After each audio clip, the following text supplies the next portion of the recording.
Hello, and welcome to the Say Yes to Holiness podcast. I'm Christina Simmons, your host, and today I have two wonderful guests who are doing some absolutely phenomenal work out in the Lord's vineyards. So I'm really excited to have a conversation with both Cristofer and with Erin, who are both joining us today. And before we get going, I want our audience to kind of get to know you guys a little bit and just kind of sharing your journey a little bit. So, Erin, would you kind of kick us off with a little bit of share with our listeners just a little bit about your journey and how you got to be doing what you're doing today? Yeah, absolutely. Thank you so much for having us on, Christina. It's an honor to be here and quite the blessing. So thank you. A little brief background. I grew up Catholic, went to Catholic schools my whole life. When I was in college, I actually had a wonderful experience of the faith throughout all 4 years. And post-graduation, I dedicated 2 years of my life to being a full-time Catholic missionary on college campuses. So part of that journey was learning how to fundraise. I did a lot of that as a missionary. So that's how I ended up at St. Vincent de Paul in Phoenix, Arizona. And so I am a development officer there, which is a fancy term for fundraiser. And because of my job at St. Vincent de Paul, that's how I learned about the Tepeyac Leadership Initiative in our diocese here in Phoenix, and that's how I met Cristofer. So back in 2019, I went through TLI and absolutely loved it, was very on board with the mission, loved all of the things that we were being taught in our classes, loved the community of young Catholic professionals that I was meeting there. And really just grew to love the mission of the organization. So after graduating in 2019, I spent some time helping them with their blog and their Instagram accounts, and was able to utilize some of my writing skills for some of the topics that Cristofer and I are now talking about a lot these days. And then a little bit after that, Cristofer invited me onto this project to write the book with him. He knew I was a writer. He knew I was very passionate about this topic of Catholic leadership for civil society. And I said yes. And a year and a half later, we have a finished product. So that's a little bit about me and how I got here. Well, thank you for saying yes. That's actually integral to my apostolate, to say yes, but to have that openness to be able to share what it is that is going on. And we'll talk more about the Tepeyac Leadership Initiative, or TLI, as we'll use it for the shorthand. So I'm really glad that that connection was made and that you said yes to the opportunity to work with Cristofer. So Cristofer, what a beautiful testimony there to the efforts that I know you have been instrumental behind. But could you share a little bit about your journey? Because I think a lot of people might be surprised about a little bit of your background. Sure, absolutely. And I can go really far back. I'm originally from Peru, and I lived in the United States since I was 15. Right out of college, I had a career track. I had started on a career track as a journalist, and I was a television news reporter for Univision, which is a very large TV station, TV network. Many people might be familiar with. About 5 years into it, I really just, to be honest, I got bored. So first I went on a journey traveling around Latin America. I just went traveling for 6 months. And then when I came back, I wanted to do something different. I went into business.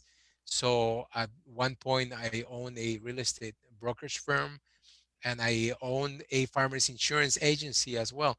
So I was in business.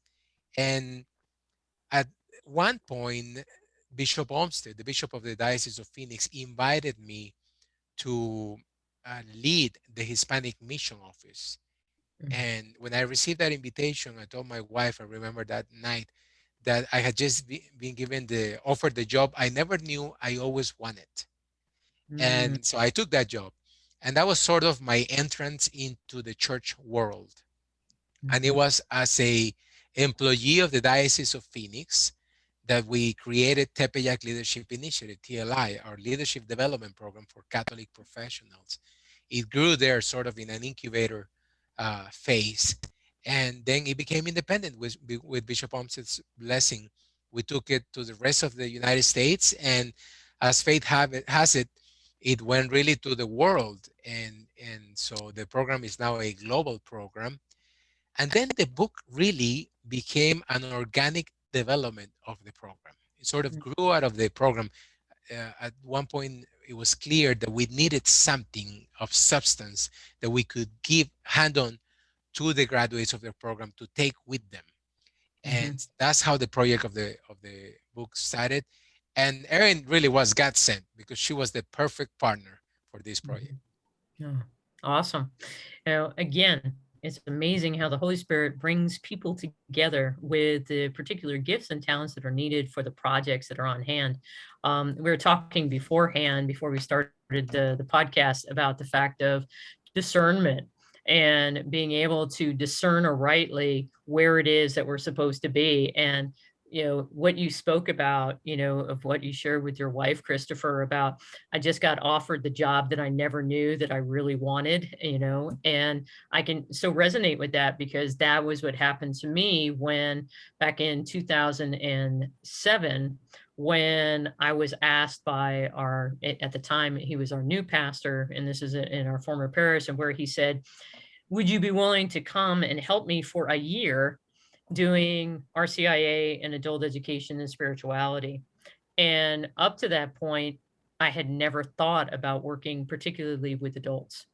And it's something of where that then just opened up so much for me, and I found my true passion. I worked with youth ministry and doing things in pretty much all ages across the board, but that was where I found it. So what I wanted to highlight, though, is that it's that invitation into something that someone else is able to see something we can't, that then we then blossom within it. So again, thanks for saying yes to Bishop Olmsted, Thank you. and for doing that work. So your book, so I'll hold it up: Catholic Leadership for Civil Society, and the subtitle to it, I'll refer to that in a moment. But you give three fundamentals about talking about civic leadership. And for a different generation here in America, and I don't know, Erin, if you experienced this, but civics was a required subject, and it was something that we had to learn how to be a good citizen, how we were supposed to go and exercise our rights and our duties, to be a part of this nation. And it's something that many times people miss, but you highlight those three fundamentals, and it's character, human dignity, and then Catholic social teaching. Could you share why these threes are so absolutely key for components of Catholic leadership? And Cristofer, go ahead and take one or two, and then Erin, you go ahead and tag team. Absolutely. So we of course, what we're talking about here is civic leadership by Catholics, or Catholic leadership in the civil realm, right? So we sort of bring those two worlds or concepts together, right? You just talked about civic leadership. Some of us, yes, I was also blessed in Peru and in the United States to take at least one class on civics and what that means for every citizen, right? We understand it's about your duties and your responsibilities. And so we're going farther and saying, so what does that mean to a Catholic that wants to lead in civil society, right? And that is the title of the book. So we believe that formation is essential. So maybe I'll touch on formation, and I'll let Erin chime on character and virtue. But formation, we believe that there are basically two areas of Catholic teaching that for someone to lead, a Catholic to lead in civil society and to lead effectively, to bring about great fruit for God's greater glory, uh, he or she needs to be well formed in these two areas. And the first one is an understanding, a proper understanding, as the church teaches, on the dignity of the human person. Because we believe that civic leadership can be lived in so many different areas of human activity, right? We can think of education, healthcare, business, government. So, I mean, it's an endless list. But no matter what field of action we're talking about, we can always go back to the same principle, which is whatever you're doing as a leader, it must be to protect or advance or secure the dignity of the human person, right? As the church teaches. And the second one is Catholic social doctrine, because we are convinced, Erin and I, that this is really a neglected, not enough Catholics, not enough lay Catholics particularly, and lay Catholic professionals understand, know, are aware of the well of information, really the treasure of wisdom that there is in the writings of the church that go back really to the scriptures and then the tradition of the church. So it is the cumulative wisdom of the church over a 2,000-year span. But most specifically, Catholic social doctrine draws from the writings of the popes in really fairly recent modern times that can address issues as relevant as public education, the rights of the worker, and duties of those who are in control of the capital, right? The means of production. But we can think of so many different areas. The family, the taking care of the environment, all of that is Catholic social doctrine. So it really should be the Catholic leaders' guide or compass in leading in civil society. Totally agree. And before you jump in, Aaron, and talk about that key component that wraps it all together, you know, I have to totally echo what you're saying about Catholic social teaching. And it is such a robust and beautiful expression of what the church has always done and been in the world, but giving us that guidance of how to live it out. And is something where I think so many people are not fully formed in who they are as Catholics because they don't have this aspect of the teaching. So beautiful that you highlight that. So Erin, go ahead. Yeah, so the last one is character, and it's kind of an interesting one to include as a fundamental because most people are like, well, yeah, building character is important. But in the way that we're talking about it in the book, is actually reminding Catholics that the world is trying to reinvent the wheel, but Catholicism already invented it, essentially. So we're trying to build our character in the way that the Lord calls us to. So we give some examples, a daily examination of conscience, a daily prayer schedule or routine. Back in times long before this one, people would stop what they were doing at noon and pray the Angelus. They would stop at 3 and pray. They would stop at certain times of the day to specifically pray certain things. And that was just a part of their life. And that was how they carried themselves and what they did throughout their day. And people knew who the Christians and Catholics were because of that. So another one is mortification. So we're trying to bring these elements back into our lives and our the way that we build our character, because Catholicism already has defined it and laid it out for us. And the world is trying to reinvent the wheel with all these crazy things that are not of the Lord. One example is mindfulness. And it's just these things that we need to remind ourselves that we have so truthfully in our Catholic teaching. It's rich with all of these resources and things to bring us back to the truth, and character is definitely one of those. So we wanted to make sure that we reminded Catholics that the church has some wonderful guidance on character, and that is a fundamental for being a leader in civil society. Absolutely. So I was in the military for 14 years, and one of the biggest things, so at the time, the structure which was given for leadership formation was be, know, do. And it was, you needed to be a leader, and you need to know how to be a leader so that you can do the things that a leader does. And I saw that being played out of where, character, you have to be, that leader. Human dignity is you have to know who you are so that then you can then go do Catholic social teaching and living it out in your particular area that our Lord has placed you. You talk about the definition of leadership, and you say, very simply, you subscribe to the Virtuous Leadership Institute's definition of a leader as someone who accomplishes great things by bringing out the greatness in others. And I think that is such an important, definition to just reflect upon for a moment. But what drew you to that definition, to use that for a definition of leadership?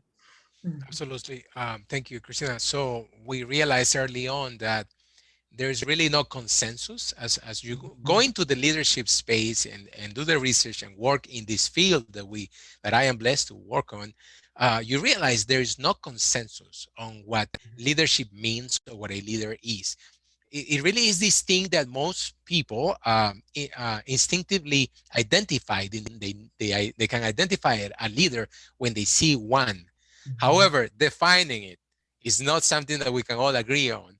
And so the world has different definitions, and the dictionaries are of no help for this.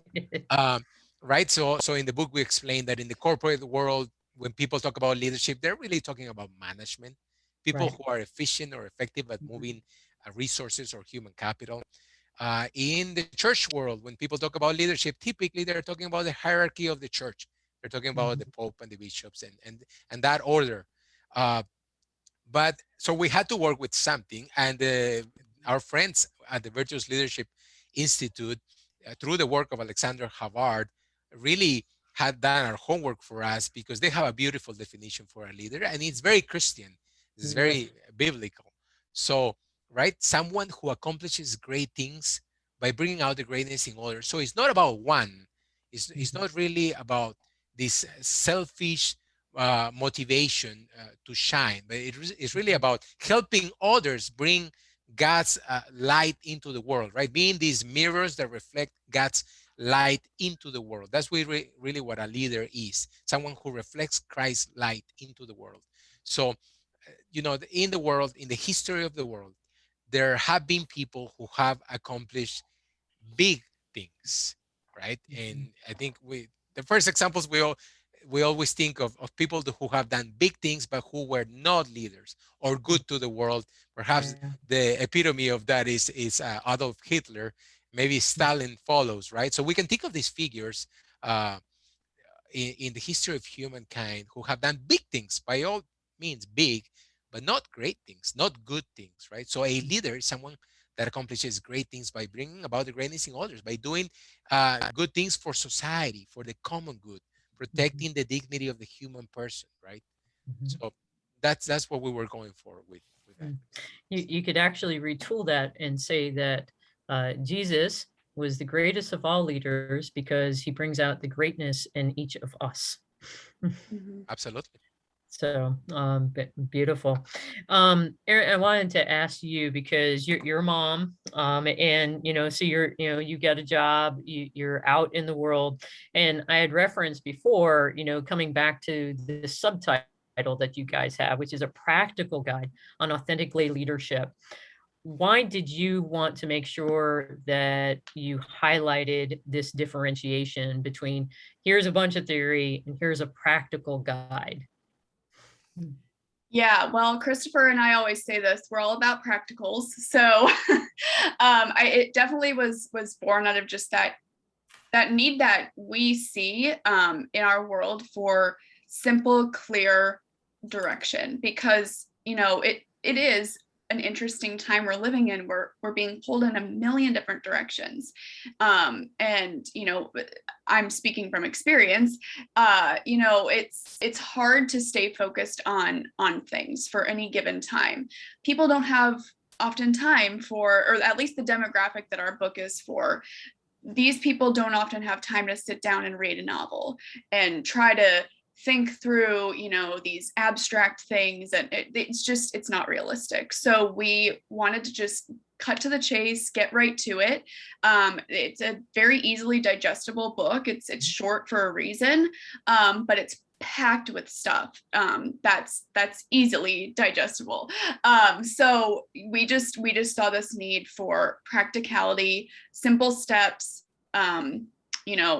little subsections to the chapters, things like that, so that people just have like an easy I'm trying to think of the right word, but something easy to turn to when they're in any certain situation. So, you know, I'm someone who, yeah, is a new mom, works full-time job, just published a book, and then the list goes on. You know, I'm in that demographic of people who just, quite frankly, need very simple, clear, to the point things, because we don't have time for all this, you know, thinking and processing and trying to figure out what we're reading means. Like, we just need clarity. So, I mean, I hope Cristofer and I accomplished that. And we're really excited that is what this book is doing. You know, it's easy to pick up, it's easy to read, and it just gets right to the point. And I think our readers are finding that it's something that is so simple, and they're grateful for that. I can attest to it. You know, so I went through my copy and I showed you guys before, you know, I had it have it all highlighted in different places. But Cristofer, what would be, you know, if you were to say to somebody, hey, what is one practical step that you should be seeking to take and live out in your life? What would be one practical step that you would give someone? Absolutely. First of all, let me tell you that I love those three words, and if you don't mind, I'm going to borrow them at some point and use the be, know, do. I love it. And Oh, yeah. yes, we didn't know the three words, but that's precisely sort of the scheme that we're working with here.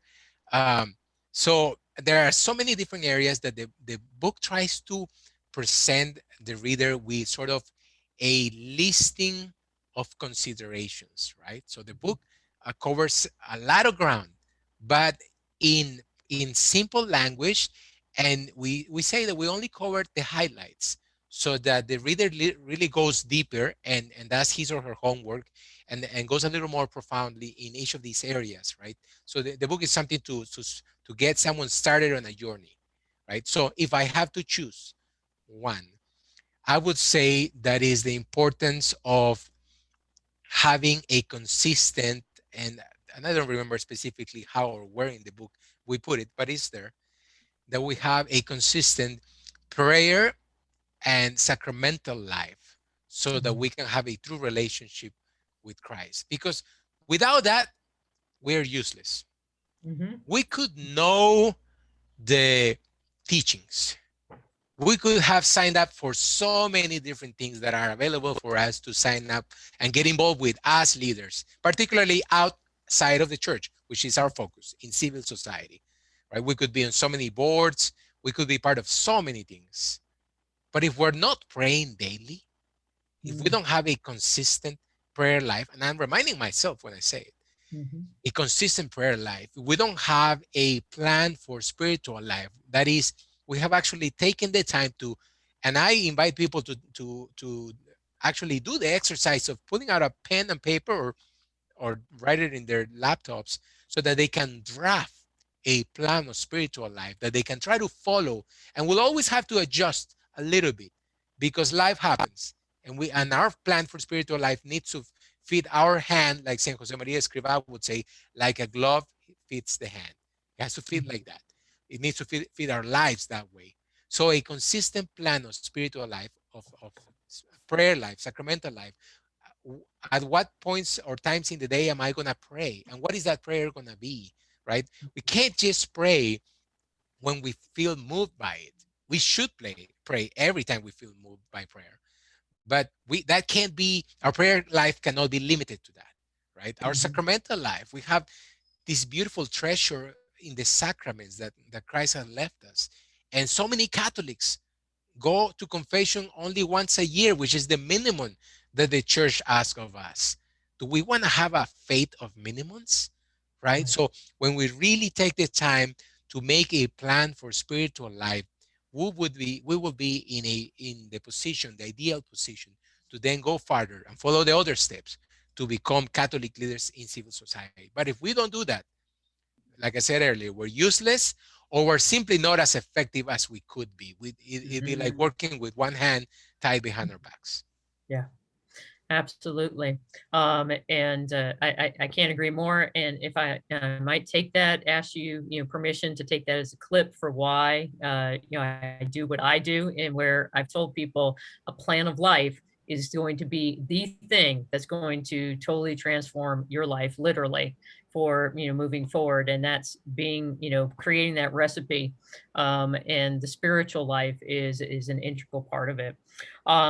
One of the things that we've kind of referenced, and Erin, you spoke of, the fact that you're an alum, but I would be remiss if we didn't speak briefly about the Tepeyac Leadership Initiative and what it is that you guys are doing there in order to form Catholic professionals in civic leadership. I just love the mission. It's been a pleasure to be a part of it. But could you share, you made mention a little bit about Bishop Olmsted and his support, but what was the actual genesis of the idea of we need to do this? We need to be intentional about putting together something like this. Sorry, Cristofer. Absolutely. So, yeah, well, I'll tell you briefly the genesis of the program. I always call it the origin story because that's how my children refer to. We talk about superheroes and they tell me that this is the origin story for this superhero. So the origin story for TLI is, as an employee of the Diocese of Phoenix, 6 years ago, I was sent as a representative of the diocese as a participant, I was sent to a local civic leadership development program. It was a secular program. The experience opened my eyes to the reality, the national reality of civic leadership development. These programs exist in the United States and have existed since the 70s, sort of under the radar. I mean, people know, but not everybody knows. And these are the places where many of our public elected officials get started in leadership, but not just in politics. Leaders in the for-profit and non-profit world also get started as leaders in these programs. Most of the major cities and even the small cities have these programs. They take on names like Leadership Philadelphia, Leadership Los Angeles. So I'm sure there are programs in your neck of the woods, Christina. So what do these programs do? They're pulling professionals from different directions, giving them a different formation. I mean, they take on different shapes and flavors, but most of them are really pushing and catapulting people into key leadership positions in their communities. So looking at this, Bishop Olmsted and I saw this 6 years ago. We thought, gosh, this is a noble concept. Who could be opposed to the idea of forming leaders, right? Unfortunately, Christina, we also realized that most of these programs were forming leaders with values that ran directly opposed to Catholic teaching. So it's no surprise that we have the leaders that we have. So we thought, gosh, we could do this better because we could make it Catholic. So we, in essence, baptized the concept, Christina, and created, as far as we know, the only civic leadership development program that's geared towards Catholics. And it's beautiful. So Erin, you're part of one of those first classes. So what was your experience, and why would you recommend that someone needs to be intentional about being formed for civic leadership? It was, yeah, my experience was a blessing. It was kind of similar to Cristofer taking his job at the diocese the first time. It was a program I didn't know I needed.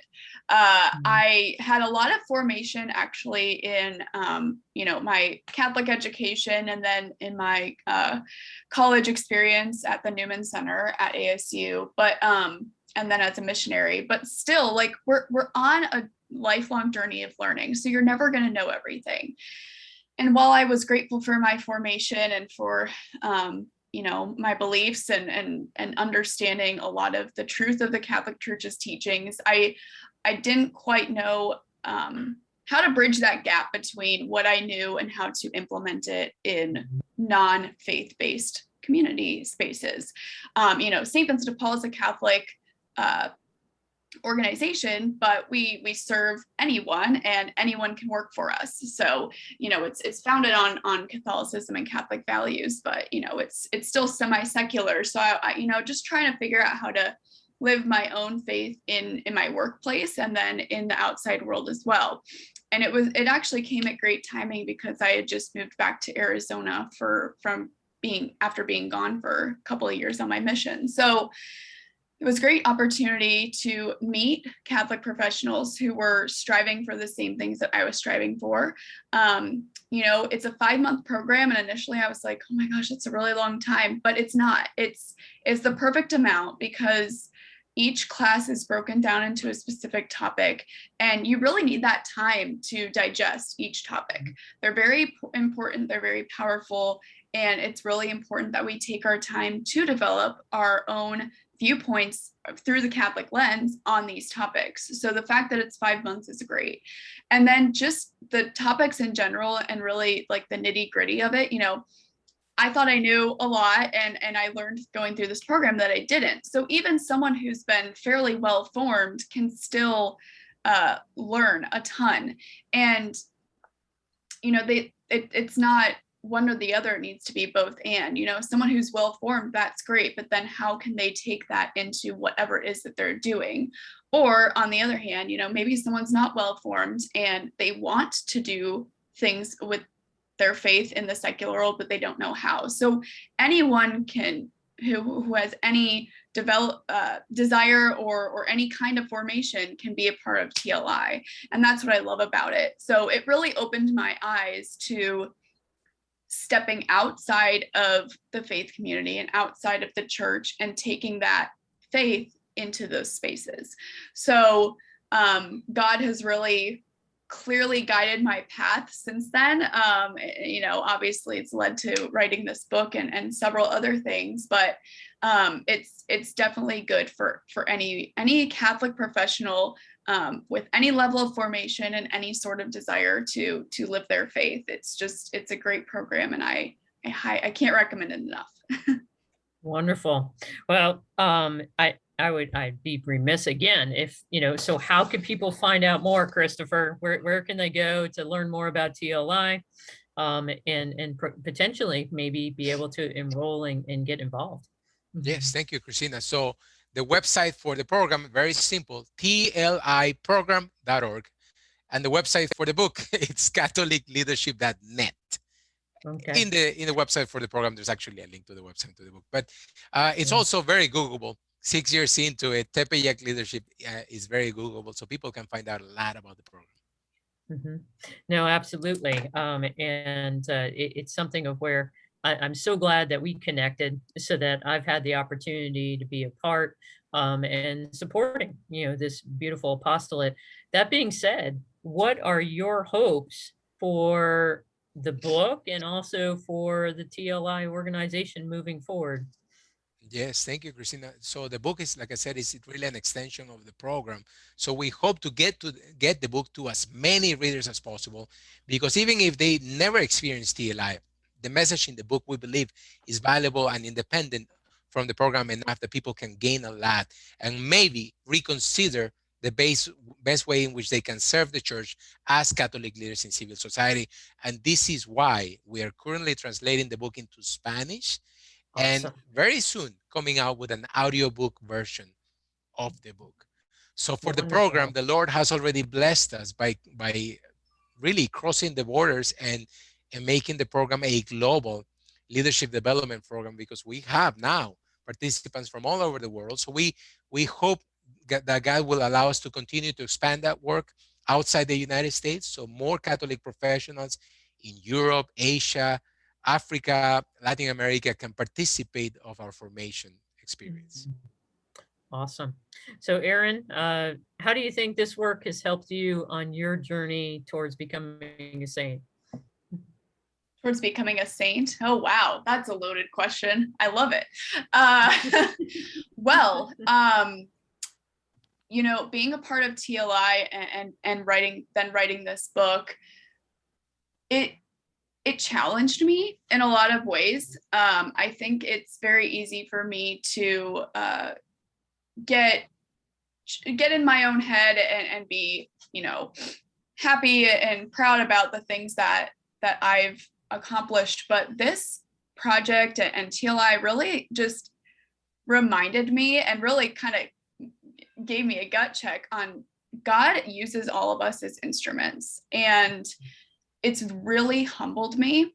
And I'm just so grateful for the ways that the Lord is working through TLI, through this book, and he's just using Cristofer and I as instruments. So, you know, to really answer your question, it's opened my eyes to the virtues that I need to be a saint, and has really just started, for lack of a better way to put it, making me learn them.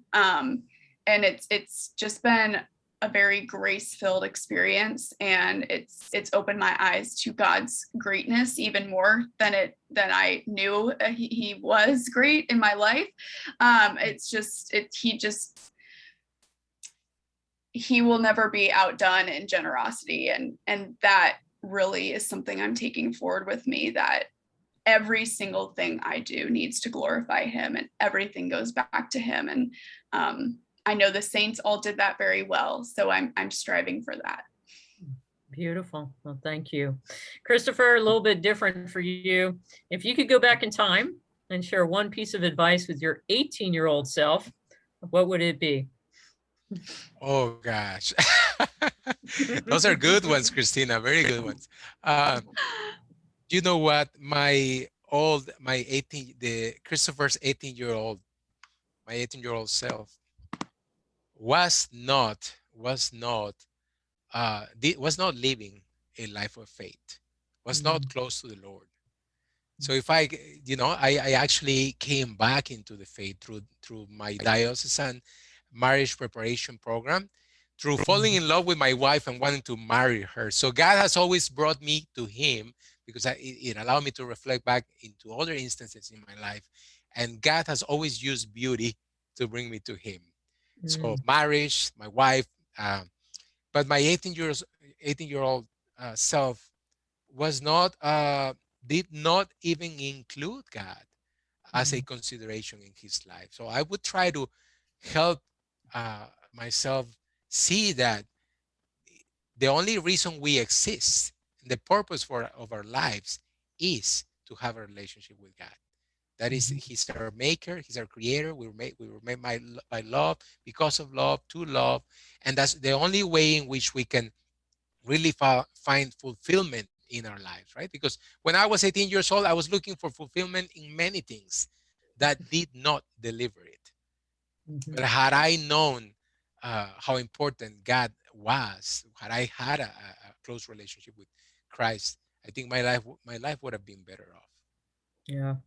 Yeah. Looking for love in all the wrong places, you know. Yes, Christina, that's exactly what it was.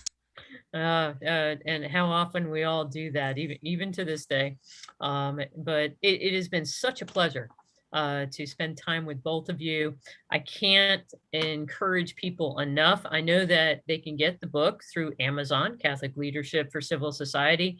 I'll definitely put the links for how they can find out more about TLI and into the show notes. And it's just been such a pleasure, and it is such an encouragement for me to see people going out and doing their piece in their part of the vineyard where the Lord's put them. And again, thank you for saying yes. It's been such a joy and a pleasure. Any final thoughts or words for people out there?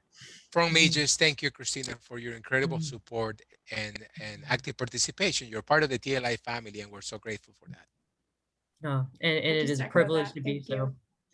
Oh, not at all. Not at all. Again, so everybody out there, thank you for your time. Thank you for spending it with us today. And I really hope that you are encouraged and you're also inspired to go and to continue your own formation so that you can be that leader in society wherever it is that God has put you, because your contribution is one that no one else can make. So continue to do whatever it takes, so that together we can tell the master of death, not today. God bless everybody.